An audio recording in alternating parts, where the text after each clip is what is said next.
ಎಲ್ರಿಗೂ ನಮಸ್ಕಾರ. ನಾನು ಡಾಕ್ಟರ್ ಸುಷ್ಮಾ ಮಧುಸೂದನ, ಆಯುರ್ವೇದ ತಜ್ಞೆ.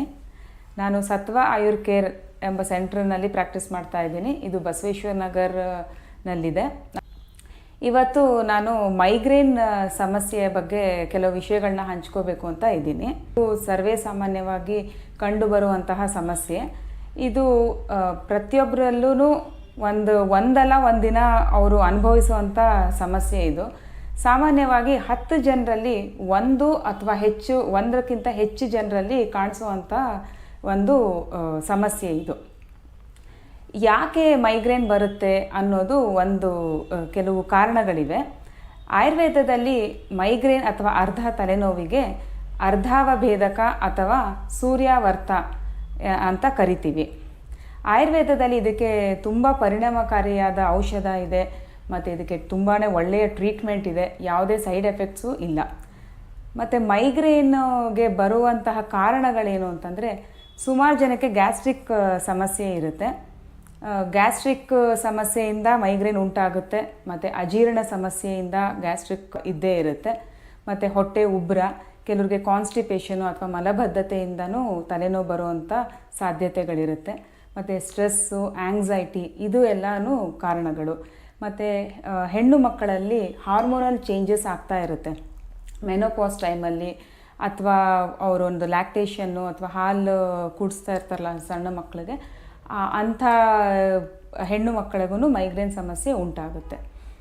ಮತ್ತು ಇನ್ನೊಂದೇನು ಅಂತಂದರೆ, ಹೆಚ್ಚು ಬಿಸಿಲಿಗೆ ಯಾರು ಹೋಗ್ತಾರಲ್ಲ ಅವರಿಗೆ ತಲೆನೋವು ಕಾಡುತ್ತೆ. ಅಂಥವರು ಸ್ವಲ್ಪ ಸನ್ ಗ್ಲಾಸಸ್ ಹಾಕ್ಕೊಂಡು ಓಡಾಡಿದ್ರೆ ತುಂಬ ಒಳ್ಳೆಯದು. ಇದಕ್ಕೆ ಪರಿಣಾಮಕಾರಿ ಅಂತ ಔಷಧಿ ಮನೆಯಲ್ಲೇ ಮಾಡ್ಕೋಬಹುದು. ಅದೇನು ಅಂತಂದರೆ, ಮೊದಲನೆಯದು ಜೀರಿಗೆ ಕಷಾಯ. ಅಂದರೆ 1 ಚಮಚೆ ಜೀರಿಗೆನ ಒಂದು ಪಾತ್ರೆಗೆ ಹಾಕಿಬಿಟ್ಟು ಸ್ವಲ್ಪ ಬಿಸಿ ಆದ ನಂತರ 2 ಗ್ಲಾಸ್ ನೀರು ಹಾಕಿ ಅದನ್ನು ಚೆನ್ನಾಗಿ ಕುದಿಸಿದ ನಂತರ ಜೀರಿಗೆ ಜೊತೆಗೆ ಕುಡಿಬಹುದು, ಇಲ್ಲಾಂದರೆ ಸೋಸ್ಬಿಟ್ಟು ಆ ನೀರನ್ನ ಕುಡಿಬೋದು. ಒಳ್ಳೆಯದೇನೆಂದರೆ, ನೀವು ಆ ಕುದಿಸಿರೋ ನೀರನ್ನೇ ಇಡೀ ದಿನ ನೀವು ಮಾಮೂಲಿ ನೀರು ಕುಡಿಯೋ ಜಾಗದಲ್ಲಿ ಆ ಜೀರಿಗೆ ನೀರನ್ನೇ ಕುಡಿದ್ರೆ ಇನ್ನೂ ಒಳ್ಳೆಯದಾಗಿ ಕೆಲಸ ಮಾಡುತ್ತೆ ಅದು. ಇನ್ನೊಂದು ಎರಡನೇದೇನು ಅಂತಂದರೆ, ಧನಿಯಾ ಪುಡಿನ ರಾತ್ರಿ 1 ಚಮಚ ಧನಿಯಾ ಪುಡಿನ 1 ಗ್ಲಾಸ್ ನೀರಿಗೆ ಹಾಕಿ ನೆನೆಸಿಡಿ. ಬೆಳಗ್ಗೆ ಎದ್ದ ನಂತರ ಖಾಲಿ ಹೊಟ್ಟೆಯಲ್ಲಿ ಆ ನೀರನ್ನು ಕುಡಿದ್ರೆ ನಿಮಗೆ ಆ ಪಿತ್ತ ಅಥವಾ ಏನು ಗ್ಯಾಸ್ಟ್ರಿಕ್ ಸಮಸ್ಯೆ, ಎದೆ ಉರಿ ಇರುತ್ತೋ ಅದೆಲ್ಲ ಕಮ್ಮಿ ಆಗುತ್ತೆ. ಮೂರನೇದು 5 ಒಣದ್ರಾಕ್ಷಿ, 5 ಬಾದಾಮಿ, ಇದೆರಡನ್ನೂ ಅಷ್ಟೇ ರಾತ್ರಿ ನೀರಲ್ಲಿ ನೆನೆಸಿಟ್ಟು ಬೆಳಗ್ಗೆ ಎದ್ದ ನಂತರ ಈ ನೀರನ್ನು ಕುಡಿದ್ರೆ ತುಂಬ ಒಳ್ಳೆಯದು. ಮತ್ತು ಇನ್ನೊಂದೇನೆಂದರೆ, ಹೊರಗಡೆ ಹೋದಾಗ ಸನ್ ಗ್ಲಾಸಸ್ನ ಹಾಕ್ಕೊಳ್ಳಿ. ಮತ್ತು ತುಂಬ ನಲ್ಲಿ ಕೂತ್ಕೊಳ್ಳೋದು, AC ಪ್ರಯೋಗ ಮಾಡೋದು ಒಳ್ಳೆಯದಲ್ಲ. ಆದಷ್ಟು ಕಮ್ಮಿ ಮಾಡಿ. ಮತ್ತು ತುಂಬ ಸ್ಟ್ರಾಂಗ್ ಕಾಫಿ ಕುಡಿತಾರೆ. ಸುಮಾರು ಜನ ತಲೆನೋವು ಬಂದ ತಕ್ಷಣ ಕಾಫಿ ಕುಡಿಬೇಕು ಅಂತ ಸ್ಟ್ರಾಂಗ್ ಕಾಫಿ ಕುಡಿತಾರೆ. ಅದು ಹೋಗ್ತಾ ಅದು ಇನ್ನೂ ಹೆಚ್ಚಾಗುತ್ತೆ ಹೊರತು ಕಮ್ಮಿ ಆಗಲ್ಲ. ಅಂಥವ್ರು ಏನು ಮಾಡಿ, ಸ್ವಲ್ಪ ಕಾಫಿ ಕುಡಿಲೇಬೇಕು ಅಂತ ಅನಿಸಿದ್ರೆ ಸ್ವಲ್ಪ ಲೈಟಾಗಿರೋ ಕಾಫಿ ಅಥವಾ ಟೀ ಕುಡೀರಿ.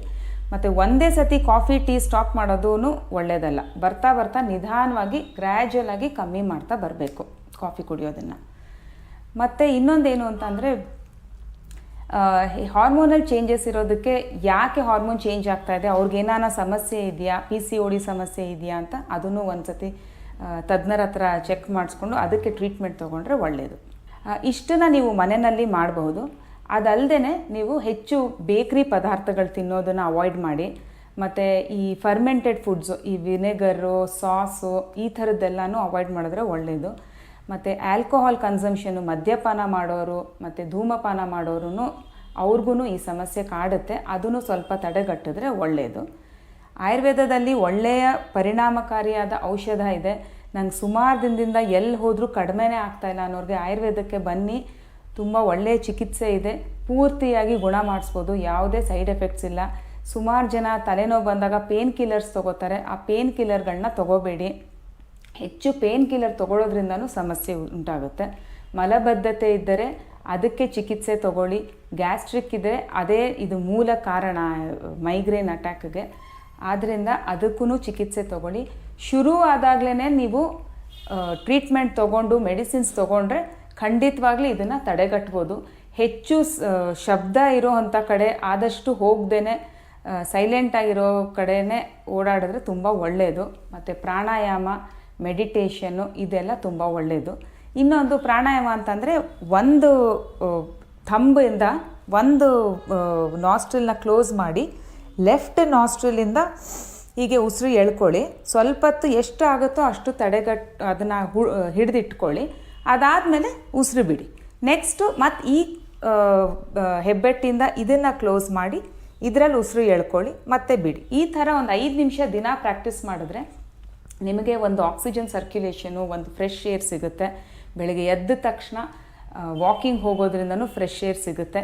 ಇದೆಲ್ಲ ನಿಮಗೆ ಒಂದು ಮಾನಸಿಕವಾಗಿಯೂ ದೈಹಿಕವಾಗಿಯೂ ಆರೋಗ್ಯಕರವಾಗಿರ್ತೀರ. ಇದರಿಂದನೂ ಮೈಗ್ರೇನು ಅಥವಾ ಅರ್ಧ ತಲೆನೋವು ತಡೆಗಟ್ಟೋದ್ರಲ್ಲಿ ತುಂಬಾ ಉಪಯುಕ್ತವಾಗುತ್ತೆ. ವೀಕ್ಷಕರೇ, ಮೈಗ್ರೇನಿಗೆ ಆಯುರ್ವೇದದಲ್ಲಿ ಪಂಚಕರ್ಮ ಚಿಕಿತ್ಸೆ ಕೂಡ ಹೇಳಿದ್ದಾರೆ.